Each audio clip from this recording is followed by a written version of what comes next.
In this video, we'll focus on comparative advantage, a topic that falls under trade. There's two main concepts to understand: absolute advantage and comparative advantage. The third one that I've written down here is a byproduct, or once you go through an example, we're able to find out who gains from trade when countries do trade. The concept of comparative advantage is an important one. It was first introduced by an economist called David Ricardo in 1817, which we still use in the study of economics. And basically, what he proposed is that a country should always specialize in the product that their country is good at producing. So, for example, if you are good at producing or you have the technical resources to produce good machinery, then you should focus on that and import, for example, fruit and vegetables, because you might not have good fertile soil to produce good fruits and vegetables. So, for example, in South Africa, we should then specialize in mineral resources because we've got good deposits in the ground. And we should import, for example, computers or technology from other countries because we might not have the technical expertise to produce those products. So, what David Ricardo said is that every country should specialize in the product that they are good at producing. We'll use a numerical example to understand this, and we need to also calculate something called an opportunity cost. An opportunity cost in simplicity is the decision to produce one product over the other product. So you're basically making a decision to produce machinery or to specialize in mineral production, then producing fruits and vegetables. So we need to understand this. We'll use a two-case example or two-country case example to understand or to find out who produces which product. Okay, so let's try and understand the two concepts using an example. The first concept we had was absolute advantage. Now, absolute advantage is a really simple concept to understand where we literally just look at who produces the product better and also who produces more than the other country. So, for example, when we look at apples, we can see that country B produces 18 apples and country A only produces 10 apples.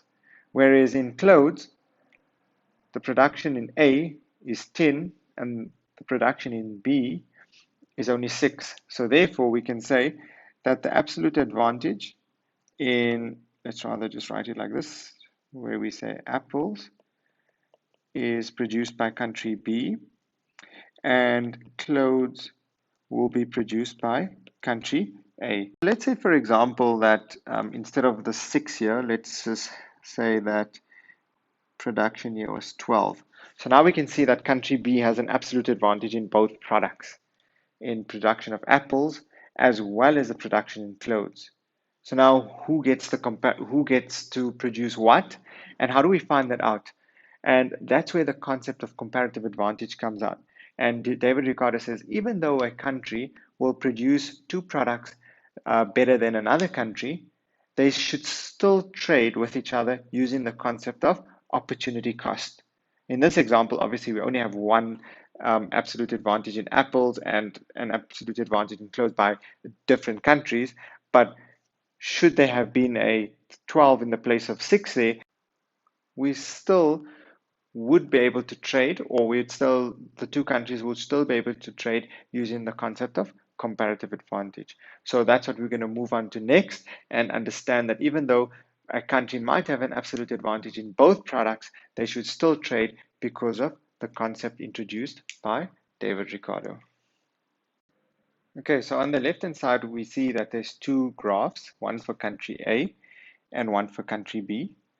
These are representations of their production possibilities curve. Now, let's say, for example, we were to assume that country A focuses on producing apples and nothing on clothes. So, for example, if they produce no clothes but only apples, they'll be able to produce 10 apples.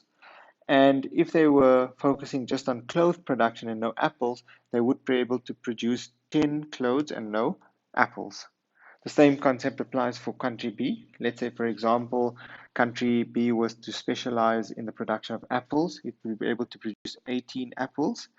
And if it were to specialize in the clothes production, then they would be able to produce 6 clothes and no apples. So this is where they focus or they choose where to produce. And it basically just gives you an indication of, say they were to choose clothes production or apple production, where on the graph they would actually be. Another thing to understand here is that they cannot go beyond this particular graph because they can only produce within the confines of the production possibilities curve. I did a video on the PPC curve, which you'll be able to understand a lot better if you go through that video before you get to this video. So if you haven't watched it yet, go back to the production possibilities curve or the PPC curve, and you'll be able to understand what exactly a PPC curve is and why we draw it the way we do. So before each country trade with each other, we assume that country A would like to produce some of apples and some of clothes, as well as country B. So we can assume here that, let's say, for example, they produce 5 apples and 5 clothes, whereas country B produces 9 apples and 3 clothes. So their pre-trade condition or their pre-trade factors were basically 5 apples. So we can say country A was 5 apples and 5 clothes, whereas country B, on the other hand, was 9 apples and 3 clothes. So these are the pre-trade conditions. So we need this for later on, but we'll refer back to this when we get to a table to explain what happens mathematically and how we can find out the gains of trade from this particular example. The next thing we have to work out is the opportunity cost, which will allow us to find out who should produce which product. So how we do that is, if we look at country A, they have 10 apples and 10 clothes. Let's say, for example, they were to give up their production of clothes in order to produce apples. We need to find out that opportunity cost. So how we do that is we take the 10 from clothes, and we divide it by 10 of apples, and we get an opportunity cost which is equal to 1. The same thing we do on the clothes side. We're going to take the value of the clothing, so that's 10. So we're going to say 10 divided by 10 gives us 1. Okay, so the opportunity cost to produce apples or clothes, you have to give up. So if you were to produce apples, you would give up 1 of clothing. And if you were to focus on clothing, you would give 1 up of apples. The same thing applies for the second one. So here we would say 16 divided by 18. Sorry, not 16, 6 divided by 18.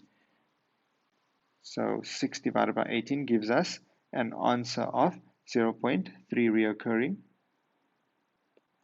And then we take 18 divided by 6, which gives us a value of 3. So that's always how we work out opportunity cost, the production of one product in relation to another product.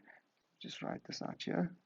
Okay, so now we need to find out, now that we've got our opportunity cost, we need to find out which country has the lower opportunity cost in producing the product. So if we look at apples, we see that country A has an opportunity cost of 1 and country B has an opportunity cost of 0.3. Here, the opportunity cost for B to produce apples is lower than country A. So therefore, we would choose country A would specialize in the production of apples. So I can just make a dot there.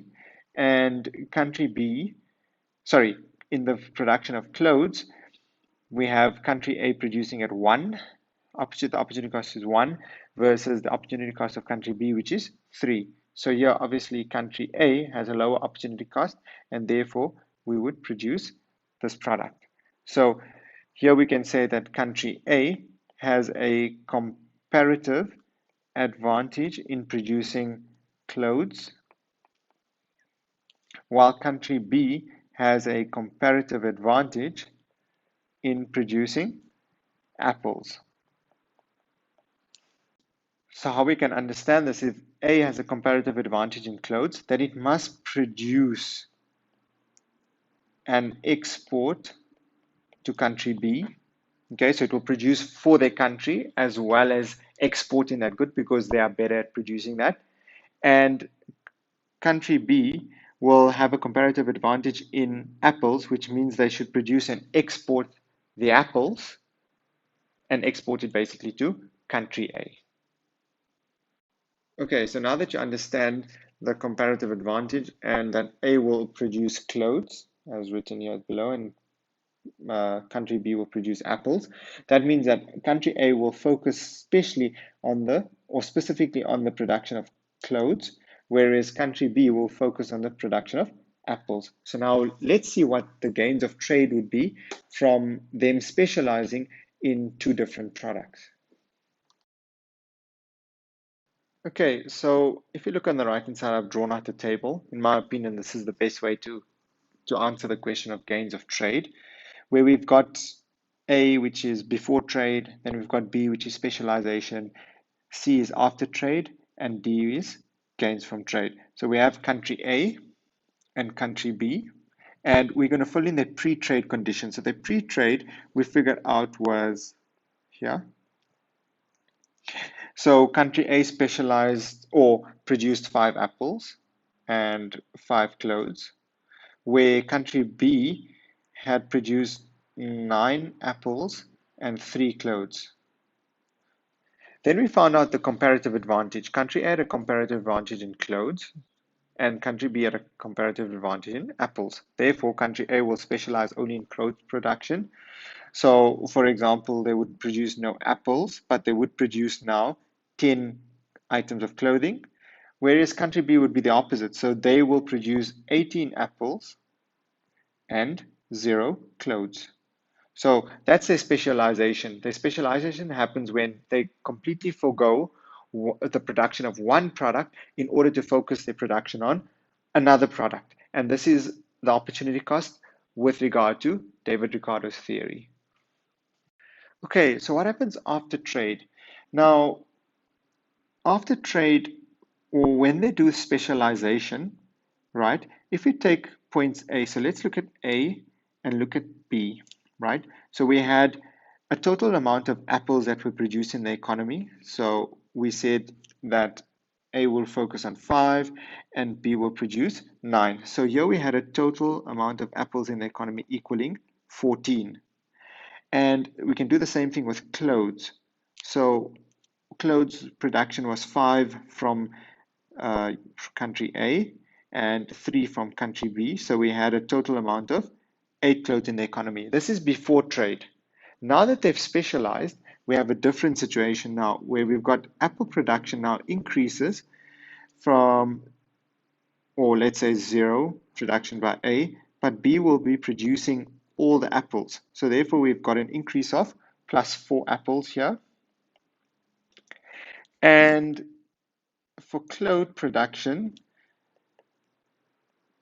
country A will produce 10 items of clothing, country B will produce 0 clothing of 0 items of clothing. So that will give us a total of 10 clothes, which is more than what we had in the beginning. So before trade, so we've got an extra 2 clothing items that are being produced solely by country A. So what will happen here now is if we look at apple production, we're going to split it again. So we'll say 9 apples go to country A and 9 apples go to country B. And then clothes production also gets split halfway. So let's say we split it there and it gets 5-5. So after trade conditions, this will be our after trade conditions.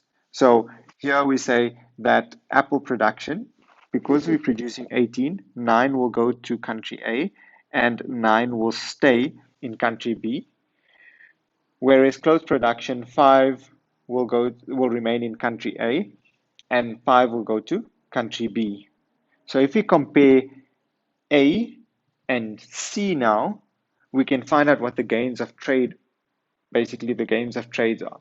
So here we say that because, okay, so I just want you to be careful here. So initially we had A, which is 5, but now after trade we've got 9 apples. So therefore the gains of trade was plus 4 apples for country A. So country A scored an extra 4 apples if they were to produce on their own.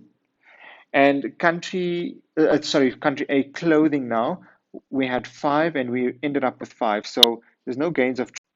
If we move on to country B, we can see that the gains of trade there now, where they were initially at 9 apples, they stay at 9 apples, so there's no gains of trade there. But look at the clothes that they're now importing from country A. They had 3 before trade, but now they ended up with 5. So they had an extra 2 items of clothing there. And therefore, this is important because it shows us where the gains of trade are actually made. That using this method here to find out before trade, so that was our before trade, and this was our after trade, what happens that we produce more as an economy if we specialize. So we used to produce 14, now we're producing 18 products of apples. And for clothes, we were producing 8, but now we're producing 10. So somewhere along the line, someone is going to benefit. The most important thing to understand here is that when a country has a comparative advantage in the production of, for example, apples, then it must produce the apples and it must also sell it so that it can then exchange the apples or sell the apples and buy, for example, in this case, the clothing. So if we had to draw this now on another graph, it would look something like this. If we were to just draw both countries on one curve, it would look something like this, where we look at our pre-trade conditions or our initial conditions of 10 and 10 by country, that's country A, and then country B would have 18 apples and 6. So we would draw our 18 apples there and 6. And now what David Ricardo said is also that because they can't go beyond their production possibilities curve, there's a new form or a new relationship between the two countries which exist here, and this is how you draw the line. So you draw the line here, and it tells you that anything below that or anything within that boundary is now the new production possibilities curve. So essentially, the benefit of trading with each other is obviously the extra gain in products, as we saw there and there.